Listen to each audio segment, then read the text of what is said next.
मोहतरम नाज़रीन, व्हाट्सएप की तरफ से प्राइवेसी पॉलिसी में एक बड़ी तब्दीली सामने आ चुकी है। बहुत से लोगों ने इस नोटिफिकेशन को पढ़ने की ज़हमत भी नहीं की होगी और आई एग्री का बटन दबा दिया होगा। दर हकीकत इस नोटिफिकेशन में बताया गया था कि अब व्हाट्सएप भी सार्फिन का बहुत से पहले कई ज़्यादा डाटा अपने पास महफूज रखेगी। रिपोर्ट्स के मुताबिक व्हाट्सएप की तरफ से गुज़श्ता साल कई नए फीचर मुतारफ़ कराए गए थे, जिनमें से एक UPI सर्विस थी जिसके ज़रिए ट्रांजैक्शंस और पेमेंट की जाती है। नई प्राइवेसी पॉलिसी में इस सर्विस के ज़रिए भी सार्फिन का डाटा महफूज करने के मुतालिक बताया गया है।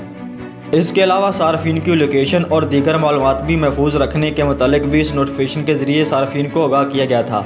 नई प्राइवेसी पॉलिसी के तहत अब व्हाट्सएप सार्फिन का डाटा फेसबुक, इंस्टाग्राम और फेसबुक के दीगर सर्विस के साथ शेयर भी किया जाएगा। यकीनन बहुत से लोग इस बात पर मुत्फिक होंगे कि अब व्हाट्सएप भी इनका डाटा महफूज करके फेसबुक और दीगर कंपनी को मुहैया करेगी।